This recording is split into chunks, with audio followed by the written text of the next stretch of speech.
नमस्कार साथियों, स्वागत है आपका सिविल लक्ष्य एकेडमी के डेली करंट अफेयर्स प्रोग्राम में। आज हम देखेंगे 30 मई 2021 के सबसे महत्वपूर्ण प्रश्न जो आपके एग्ज़ाम में आ सकते हैं। तो शुरू करते हैं आज के सबसे महत्वपूर्ण प्रश्न। तो पहला क्वेश्चन है, फीफा रैंकिंग में भारत का कौन सा स्थान है? तो इसका सही जवाब है 105वां। ठीक है, तो फीफा की हालिया रैंकिंग में भारत का 105वां स्थान है और इस रैंकिंग में टॉप पर है बेल्जियम। ठीक है, बेल्जियम जो देश है वो टॉप पर है। ठीक है, याद रखिएगा। तो यहाँ आप देख सकते हैं बेल्जियम टॉप पर है। सेकंड नंबर पे कौन है? फ्रांस है। थर्ड नंबर पे ब्राज़ील है और फोर्थ नंबर पे इंग्लैंड है। टॉप पर कौन है? बेल्जियम। ठीक है, 1780 पॉइंट के साथ, याद रखिएगा। नेक्स्ट क्वेश्चन है, एवरेस्ट की सबसे तेज चढ़ाई करने वाली महिला कौन बन गई हैं? इसका सही जवाब है सांग यिंग हंग। ठीक है, सांग यिंग हंग ने सबसे तेज़ी से एवरेस्ट की चढ़ाई की है। लगभग कह सकते हैं 25 घंटे और 46 मिनट। ठीक है, इतने ही टाइम में ये क्या कर ली? एवरेस्ट को चढ़ ली। इससे पहले जो सबसे तेज़ चढ़ाई थी वो रिकॉर्ड लगभग 40 घंटे का था। अब ये रिकॉर्ड लगभग 26 घंटे का है। ठीक है, तो बहुत बड़े अंतर से ये रिकॉर्ड इन्होंने अपने नाम कर लिया है। अच्छा, सियान यिंग हंग कहाँ की हैं? तो ये हांगकांग की हैं। ठीक है, हांगकांग की हैं और इन्होंने ये कारनामा किया है। तो यहाँ इनको आप देख सकते हैं, ये हैं हांगकांग की वुमेन जिन्होंने सबसे तेज़ी से एवरेस्ट पे चढ़ा है। ठीक है, इनको याद रखिएगा। नेक्स्ट क्वेश्चन है, भारत के वित्त सचिव कौन हैं? BVR Subramaniam, T Somanathan, R Radhakrishnan या इनमें से कोई नहीं? तो इसका सही जवाब है TV सोमनाथन। ठीक है, TV सोमनाथन का नाम तो याद रखना ही है, साथ में BVR जो सुब्रमण्यम है इनको भी याद रखिएगा। ये अभी अभी फाइनेंस सचिव बने हैं, है ना, वाणिज्य सचिव, sorry finance minister, finance secretary तो TV सोमनाथन ही है।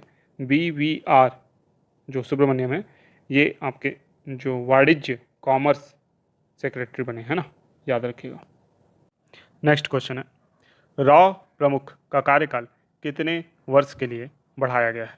1 वर्ष, 2 वर्ष, 3 वर्ष या 4 वर्ष? तो इसका सही जवाब 1 वर्ष के लिए रॉ प्रमुख का कार्यकाल बढ़ा दिया गया है। तो रॉ के प्रमुख कौन हैं अभी बताइए? तो रॉ के अभी जो प्रमुख हैं उनका नाम है सामंत गोयल। ठीक है, सामंत कुमार गोयल उनका नाम है। ठीक है, इसके साथ IB के जो चीफ हैं, है ना, उनका भी कार्यकाल 1 वर्ष के लिए बढ़ा दिया, जो कि हैं अरविंद कुमार। ठीक है, तो रॉ और IB दोनों के चीफ का नाम आपको याद रखना है। नेक्स्ट क्वेश्चन है, सीरिया के राष्ट्रपति पुनः चुन लिए गए हैं, शी जिनपिंग, बशर अल असद, हुस्नी मुबारक, इनमें से कोई नहीं?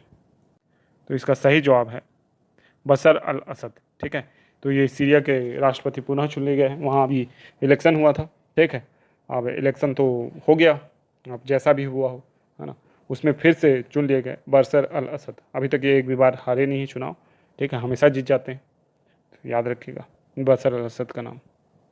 नेक्स्ट क्वेश्चन है, उज्जैनी बांध किस राज्य में स्थित है? ठीक है, उज्जैनी बांध किस राज्य में स्थित है? तो याद रखिए, तो इसका सही जवाब है महाराष्ट्र। ठीक है, तो उज्जैनी बांध महाराष्ट्र राज्य में स्थित है। इसका जो जल है वो दूसरे जो बांध है या दूसरी नदी है उसमें डाइवर्ट किए जाने का प्लान था, लेकिन इस बांध के आसपास के जो गांव वाले हैं उन्होंने बहुत ज़्यादा विरोध किया, विपक्ष भी उनका साथ दिया, है ना। इस कारण से जो ये डाइवर्ट का जो प्लान था इसको क्या करना पड़ा, सरकार को वापस लेना पड़े और अब इसका पानी इसी नदी पे या इसी डैम पे रहेगा। ठीक है, याद रखिएगा, ये भीमा नदी पे स्थित बांध है। नेक्स्ट क्वेश्चन है, भारत सरकार ने निम्नलिखित में से किस देश से गैर मुस्लिम नागरिकों को नागरिकता हेतु आमंत्रित किया है? तो इसका सही जवाब है उपरोक्त सभी, पाकिस्तान, अफगानिस्तान और बांग्लादेश। ठीक है, यहाँ के जो नागरिक हैं उनको भारत सरकार क्या दे रही है? सिटीजनशिप दे ही रही है ऑलरेडी। जो मान लीजिए कि एक नियत जो समय तय किया गया है उसके पहले भारत में आकर रह रहे थे, तो उसके जो उन लोगों की नागरिकता है वो अब भारत की हो जाएगी। नामीबिया जेनोसाइड के लिए किस देश या कौन से देश ने माफ़ी मांगी है? तो इसका सही जवाब है जर्मनी।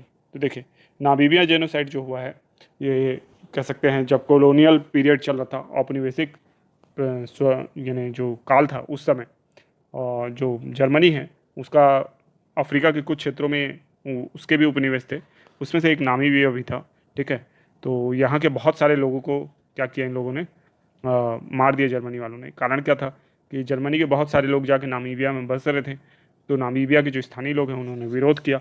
विरोध करने पे जर्मनी की सेना ने क्या किया, बर्बरता से उनको मार दिया या उनका दमन कर दिया। ठीक है, तो इसको याद किया जाता है इतिहास में।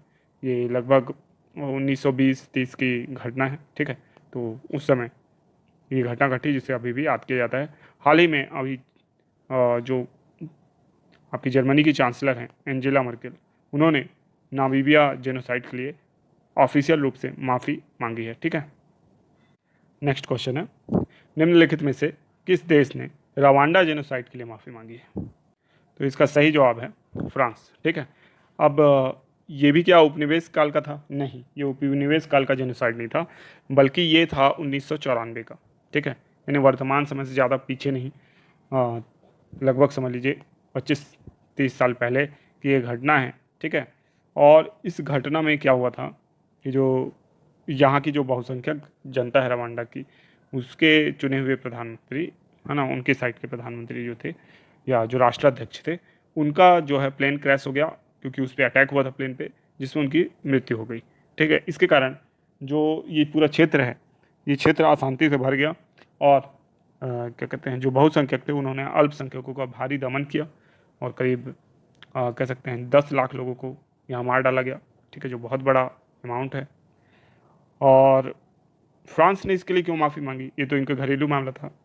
एक्चुअल में फ्रांस की जो गवर्नमेंट है और जो राष्ट्राध्यक्ष मरे थे, उनका बहुत घनिष्ठ संबंध था, है ना, और उनकी हत्या हो गई, तो फ्रांस ने कुछ ना करने का फैसला लिया, जिसके कारण ये जेनोसाइड हुआ, और फ्रांस होते इसे देखा। ठीक है, मतलब उन्होंने कोई एक्शन नहीं लिया।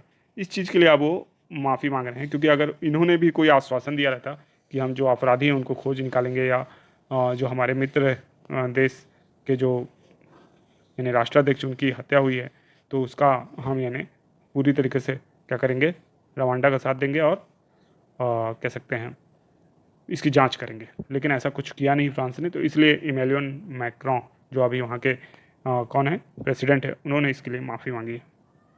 नेक्स्ट क्वेश्चन है, किस योजना का लाभ बच्चों को उनके खातों में सीधे प्राप्त होगा?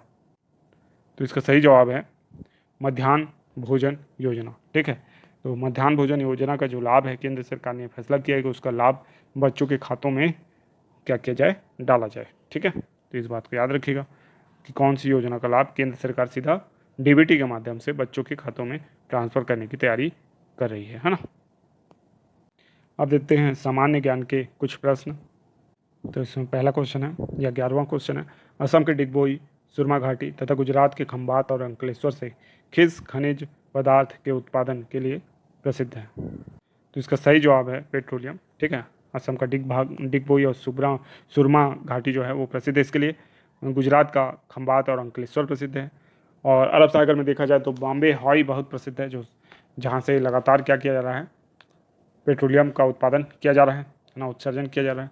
तो ऐसे क्षेत्र हैं भारत में जहाँ से पेट्रोलियम मिलता है। ठीक है, नेक्स्ट क्वेश्चन है, किस राज्य से टिन खनिज की प्राप्ति होती है? झारखंड, अरुणाचल प्रदेश, छत्तीसगढ़ या मध्य प्रदेश? तो इसका सही जवाब है छत्तीसगढ़। ठीक है, तो टिन उत्पादन में अग्रणी राज्य कौन सा है? छत्तीसगढ़ है। ठीक है, भंडारण भी यहाँ बहुत अधिक है, लेकिन उत्पादन ये एकमात्र उत्पादक राज्य है अभी भारत का टिन का। ठीक है, याद रखिएगा। तो अब हम देखेंगे 22 मई 2021 के रिवीजन प्रश्न। अगर आपने ये वीडियो नहीं देखा है तो इसे ज़रूर देख लें, और इसमें हम डिटेल से सारी चीज़ों को अध्ययन किए हैं। ठीक है, चलिए शुरू करते हैं। पहला क्वेश्चन है, भारतीय नौसेना का INS राजपूत डिस्ट्रॉयर था?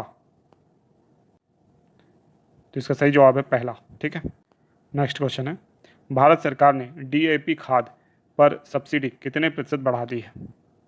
तो इसका सही जवाब है 140%। नेक्स्ट क्वेश्चन है, सतपुड़ा टाइगर रिजर्व को यूनेस्को की विश्व धरोहर सूची में शामिल किया गया है, ये किस राज्य में है? इसका सही जवाब है Madhya Pradesh. Oxygen recycling system हाल ही में सेना के किस अंग ने बनाया है? भारतीय नौसेना ने। नेक्स्ट क्वेश्चन है, भारत के वर्तमान में कितने स्थल यूनेस्को की विश्व धरोहर सूची में शामिल हैं? तो इसका सही जवाब है 38। नेक्स्ट क्वेश्चन है कैरप्लिक्स वाइटल क्या है? तो इसका सही जवाब है उपरोक्त दोनों। नेक्स्ट क्वेश्चन है हाल ही में नस्लीय घृणा के खिलाफ कानून लाने वाला देश कौन बना है? तो इसका सही जवाब है संयुक्त राज्य अमेरिका। भारत में व्हाइट फंगस के प्रथम मामले कहाँ देखने को मिले? तो इसका सही जवाब है option C Patna. Next question है सूत्र मॉडल किस लिए उपयोग में लाया जाता है? तो इसका सही जवाब है कोविड-19 के मामलों के लिए। नेक्स्ट क्वेश्चन है हायांग 2D किस देश का उपग्रह है? तो इसका सही जवाब है चीन। नेक्स्ट क्वेश्चन है विश्व मापिकी दिवस कब मनाया जाता है? 20 मई, 21 मई, 22 मई या 23 मई? तो इसका सही जवाब है 20 मई। तो अब आपके लिए होमवर्क प्रश्न है यास चक्रवात का नामकरण किसने किया है? म्यांमार, ओमान, यमन या भारत? तो उम्मीद है ये वीडियो आपको पसंद आया होगा। अगर ये वीडियो पसंद आया तो इसे लाइक करना, चैनल को सब्सक्राइब करना बिल्कुल ना भूलें। वीडियो को ज़्यादा से ज़्यादा अपने दोस्तों तक शेयर करें। साथ ही साथ हमारा टेलीग्राम ग्रुप ज्वाइन करें और फेसबुक पेज को लाइक कर लें। ठीक है, तो आपका दिन शुभ हो। धन्यवाद।